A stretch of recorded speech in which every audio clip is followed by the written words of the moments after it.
Hello students, welcome back. Myself Kulveer Kadyan, Assistant Professor of Chemistry from Government College Israna. जो हमारी पिछली video थी उसमें हमने फेस इक्विलिब्रियम स्टार्ट किया था, जिसमें हमने सबसे पहले ये डिस्कस किया था कि फेस क्या होता है और फेस चेंज क्या होता है, और फेस चेंज के दौरान बाकी क्या क्या प्रॉपर्टी जैसे पोटेंशियल एनर्जी, टेम्परेचर, उन पर क्या इफेक्ट पड़ता है फेस चेंज का। जो नेक्स्ट हम पढ़ेंगे आज टॉपिक वो है कंपोनेंट। अब कंपोनेंट क्या होता है, इम्पोर्टेंट टर्म है ये भी हमारे फेस इक्विलिब्रियम में। कंपोनेंट आपका डिफाइन किया जाता है minimum number of independent variables constituents which are required to express the composition of each phase in the system.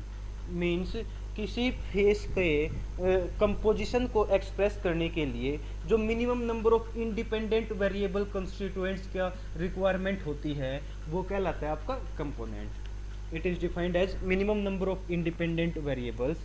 जो यहाँ पे दिखा भी रखा है, ये आपका हाईलाइट करके दिखाएं तो ये आपका हो गया minimum number of independent variable constituents which are required to express the composition of each phase in the system।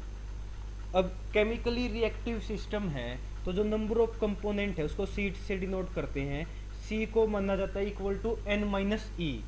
यहाँ पे सी कंपोनेंट है आपका, एन है जो आपका वो है नंबर ऑफ केमिकल स्पीसीज, और ई है आपका number of independent equations relating to the concentration of species. Simply बात करें, अगर in each independent chemical equilibrium involving the constituent count as one equation. अगर इंडिपेंडेंट केमिकल इक्विलिब्रियम है तो उसमें जो constituent count one equation count किया जाता है। The condition that a solution be electrically neutral also count as one equation if ions are considered as constituent। अगर ions को एज ए कंस्टिट्यूएंट माना गया है तो आपका जो इलेक्ट्रिकली न्यूट्रल कोई सॉल्यूशन की इक्वेशन है उसको भी आपका वन इक्वेशन माना जाता है। अब एग्जांपल से आपको अच्छे से समझ में आएगा, डेफिनेशन से आपको इतना नहीं समझ में आएगा, एग्जैक्ट डेफिनेशन फिर भी रिपीट कर देते हैं।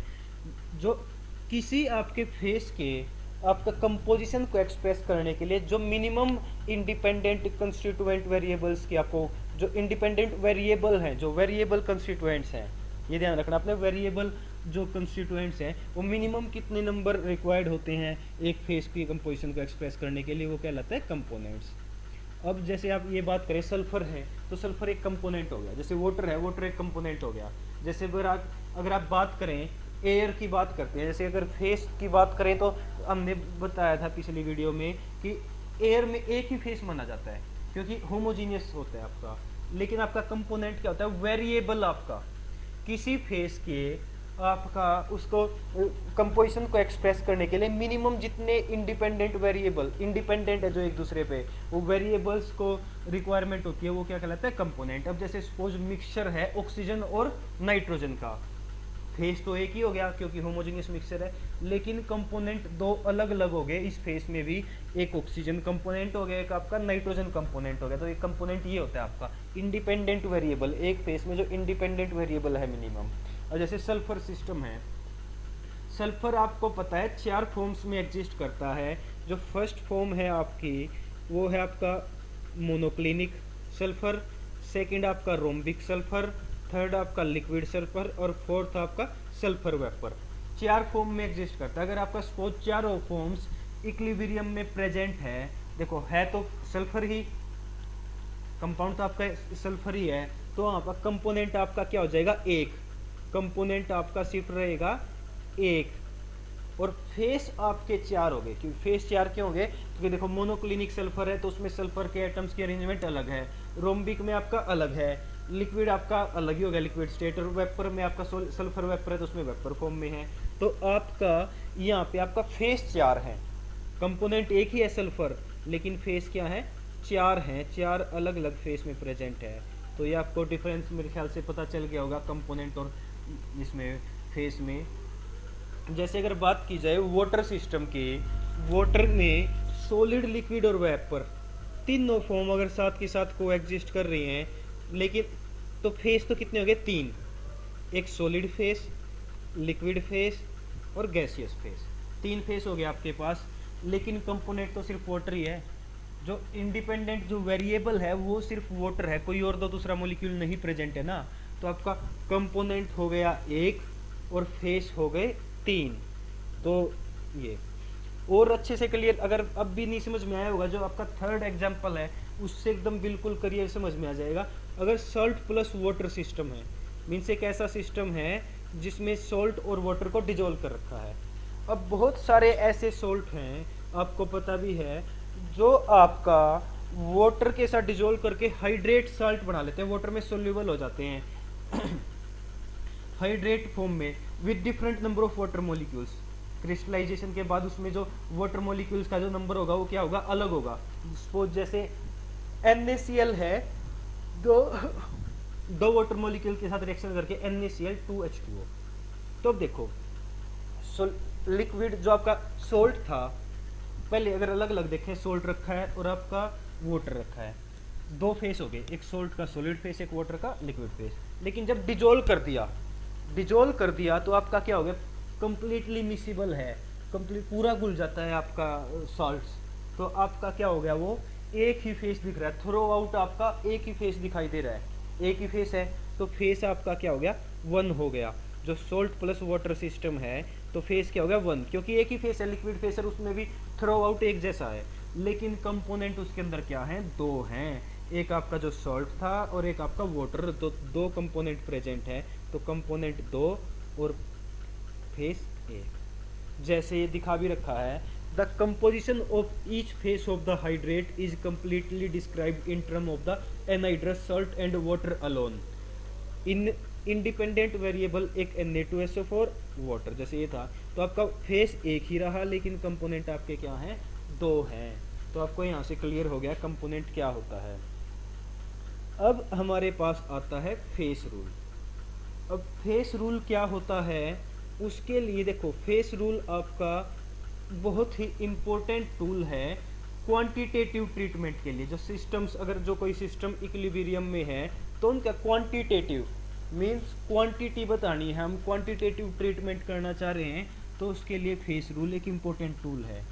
ये क्या बताता है, ये आपका प्रिडिक्ट करता है conditions that must be specified for a system to exhibit equilibrium. किसी सिस्टम को इक्विलिब्रियम एग्जिबिट करने के लिए जो कंडीशंस स्पेसिफाई होनी चाहिए वो प्रिडिक्ट कर सकते हैं हम फेस रूल के माध्यम से। थर्ड है आपका, 2 or more different phases are present in equilibrium to form a heterogeneous systems. Such system are studied by phase rule. अब क्या होता है, 2 या 2 से ज़्यादा फेसेज हैं, अगर वो इक्विलिब्रियम में प्रेजेंट हैं तो हेट्रोजीनियस सिस्टम हो गया। सिस्टम आपका हेट्रोजीनियस हो गया क्योंकि अलग अलग फेसेज हैं। तो ऐसे सिस्टम्स को स्टडी करने के लिए फेस रूल की आपको सहायता लेनी पड़ती है। अब फेस रूल का आपने जे विलर्ड गिब्स ने आपका 1876 में फेस रूल दिया था। जो ये रूल है वो प्रिडिक्ट करता है क्वालिटेटिवली जो टेम्परेचर का, प्रेशर का और कंसंट्रेशन का हेट्रोजीनियस इक्विलिब्रियम पे क्या इफेक्ट है।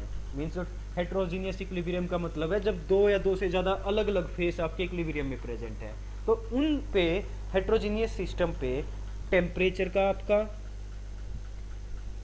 प्रेशर का आपका और कंसंट्रेशन का क्या इफेक्ट होता है, वो फेस रूल आपका प्रिडिक्ट कर सकता है क्वालिटेटिवली।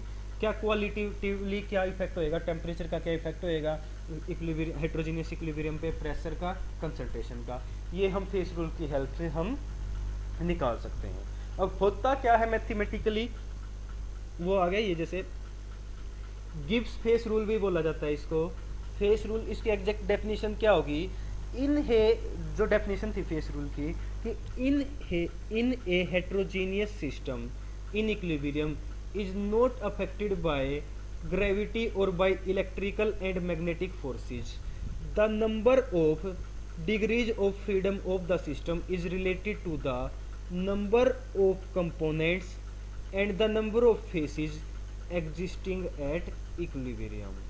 तो जो इसने ये बताया, जो गिब्स फेस रूल है, कि जो हेट्रोजीनियस सिस्टम है इक्विलिब्रियम में, तो ग्रेविटी का, इलेक्ट्रिकल या मैग्नेटिक फोर्सेस का कोई इफेक्ट नहीं होता हेट्रोजेनियस सिस्टम के इक्विलिब्रियम पे।